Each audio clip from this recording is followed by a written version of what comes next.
Oi, gente, boa tarde. Hoje a gente vai estudar um pouco sobre verbo, frase, oração e período, certo? Na verdade, o conteúdo de verbo a gente vai dar mesmo só uma pincelada no que já foi estudado com relação à estrutura do verbo, certo? Era um conteúdo que vocês já estavam estudando, já fazia um tempinho, né?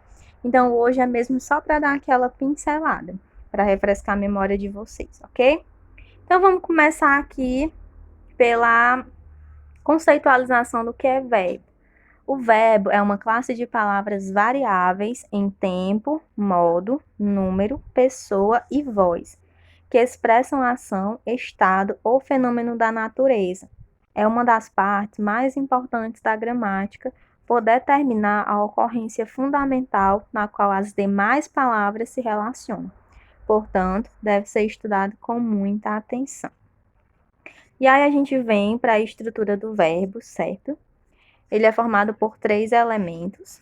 O primeiro deles é o radical, é a parte do verbo que determina o significado principal, né? Então a gente tem aqui dois exemplozinhos. O primeiro deles é Kant, né? A gente tem essa partícula, esse radical, que a partir dele a gente vai formando novas palavras. Então a gente pega ali o radical Kant e o ei. Aí forma uma palavra, cantei, cantava, cantavam, né? Então, o radical, ele não muda, certo? Ele não muda. Outro exemplo é o dank, né? Pegando outra partícula, a gente forma dancei, dançava, dançavam, certo? E aí a gente vem para a vogal temática. A vogal temática é aquela que se liga ao radical, né? Então, se liga aquela partículazinha que não muda. E dessa forma indica a conjugação verbal. Nós temos a primeira conjugação, né, que são aquelas palavras que possuem o a como vogal temática. Um exemplo de palavras que possuem o a é falar, cantar, gritar. Então a gente tem muitas outras palavras, né, que terminam com essa partículazinha, ok? A segunda conjugação, né, que é a conjugação do er, do o. Então, a gente tem os exemplos: prescrever, beber, supor. E a terceira conjugação, que é a vogal temática, é o i. E aí a gente tem esses exemplos, né? Sorrir, cair, ir, dentre muitas outras. As desinências, né? Nós temos as desinências que são formadas por morfemas, né? Que são aquelas unidades de significação que formam palavras, que junto ao radical, né? Olha a presença do radical aqui novamente, promovem a flexão verbal, né? Então, o que é a flexão verbal? É justamente na questão do modo tempo, né? Um exemplo disso, cantávamos, né? O cantávamos indica um pretérito imperfeito do indicativo. E cantasse indica o pretérito imperfeito do subjuntivo. Então, as desinências, eles trazem justamente essa indicação de modo e tempo. Outra forma, número pessoal, né? Que indica a pessoa do discurso. Então, quando eu falo assim, cantamos, indica a primeira pessoa do plural, né? Nós cantamos.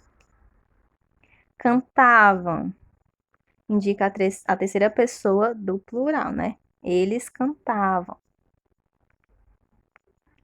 E aí a gente entra no conteúdo de frase, né? Para vocês entenderem um pouquinho mais. Frase é todo o enunciado linguístico que tem sentido completo e termina com uma pausa pontuada. Não é necessário haver um verbo para a formação da frase quando o que foi enunciado tem o sentido completo. Vamos ver isso aqui nos exemplos. Ó, silêncio. Nessa frase silêncio, ela não tem um verbo, mas quando eu falo essa palavrinha, eu já entendo o que ela quer dizer. Então, significa que ela tem um sentido completo. E agora, José, da mesma forma, né? E aí vem os sinalzinhos de pontuação presente, né? A gente tem a vírgula, tem um ponto de interrogação. Choveu, né? Ponto aí. Mais uma frase que tem um sentido completo. Não sei o que dizer. A gente já encontra aí um verbo, né? E que possui um sentido completo. Então, recapitulando nas frases, podem haver ou não verbos, né? No tanto que tenham um sentido completo. Os tipos de frase. A gente tem as frases declarativas, onde o emissor da mensagem constata algum fato de maneira afirmativa ou negativa. Né? Um exemplo muito simples disso é quando eu falo assim: o curso termina esse ano. Quando eu falo isso, eu estou afirmando, isso vai acontecer, ele vai terminar esse ano. Agora, quando eu falo, o curso não termina esse ano, então eu estou usando de uma negativa, né? Eu estou afirmando de forma negativa, olha, o curso não vai terminar esse ano. Um segundo exemplo de tipos de frase, a gente tem as frases interrogativas, né? Onde o emissor da mensagem, ele interroga sobre algo, direta ou indiretamente. Um exemplo, né, de pergunta direta gostaria de saber se você quer comer hoje, né? Então, tá perguntando diretamente o que a pessoa, indiretamente o que a pessoa quer comer, né? E de forma diretamente ele pergunta, você quer comer? Né? Então, tá sendo direto, tá usando uma pergunta direta. E aí, outro tipo de frase são as frases exclamativas. O emissor da mensagem manifesta uma emoção, uma surpresa. Né? Um exemplo disso é quando eu falo, que lindo, puxa vida. Então, eu estou dando uma ênfase naquilo que eu estou exclamando, né? Tanto que essas frases, normalmente, sempre, na verdade, elas vêm aí acompanhadas do ponto de exclamação, né? Quarto tipo de frase, né, são as frases imperativas, é onde o emissor da mensagem emite uma ordem, um conselho ou mesmo um pedido, né? Tanto de maneira afirmativa quanto negativa. Por exemplo, faça o almoço, né? Eu estou dando ali uma ordem de forma afirmativa. Faça o almoço. E aí, de forma negativa, é não faça o almoço. Então, é uma ordem que eu estou dando. Não faça o almoço. E aí a gente vem para as orações, que é o enunciado que se organiza em torno de um verbo ou de uma locução verbal, né? Então, elas podem ou não ter um sentido completo. Por exemplo, quando eu falo assim, acabamos finalmente, ou então levaram tudo. É provável. Então, elas se organizam em torno de um verbo. Olha aí, o exemplo disso, né? No primeiro é acabar, tem acabamos finalmente. O segundo exemplo, levaram tudo. A gente tem a presença do verbo levar e é provável, né? Aí a gente tem os tipos. O primeiro delas é a coordenada, né? Que são orações independentes onde não existe relação sintática entre elas e por isso possuem um sentido completo, né? Então a gente tem duas frases que mesmo se eu desligar uma da outra, elas vão ter um sentido completo. A gente vai entender o que elas estão sendo expressas. Primeiro exemplo, né? Fomos ao congresso.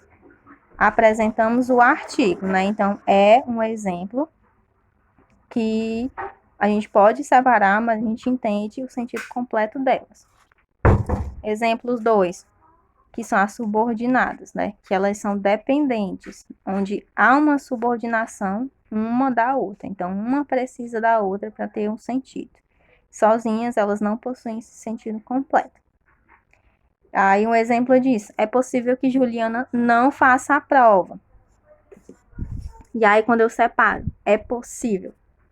A primeira coisa que vão perguntar é possível o quê? Né? Então essa frasezinha é possível, ela não possui um sentido completo sozinha, ela precisa de algo que complemente ela. E aí no caso desse exemplo é que Juliana não faça a prova. E aí, os termos essenciais da oração. Acredito que no decorrer da vida acadêmica de vocês já se depararam com esses conceitos, né? De sujeito e predicado. Um exemplo, os alunos homenagearam o professor, né? Então, a gente encontra aí o sujeito, que é justamente o elemento da oração que está falando algo, está declarando algo sobre ele, e aquilo que a declaração feita é justamente o predicado. Então, homenagear a um professor é algo que está se declarando acerca daquilo que os alunos fizeram, né? Então, ele é classificado como um predicado. E aí a gente vai dar início somente aqui na conceitualização do que é período, tá? Logo mais vocês vão ver de forma mais profunda alguns exemplos e os tipos de períodos existentes, mas até o momento a gente vai ficar aqui só no conceito, ok? Então, o período é a frase organizada em uma ou mais orações. O período pode ser simples ou composto. Então é isso, gente, a nossa aula de hoje. Espero que vocês tenham entendido um pouco, certo? Sobre oração, sobre frase, sobre período, e tenha refrescado aí a mente de vocês, né, acerca da estrutura do verbo, ok? Logo mais a gente vai estar postando uma atividadezinha para vocês fazerem, e bons estudos!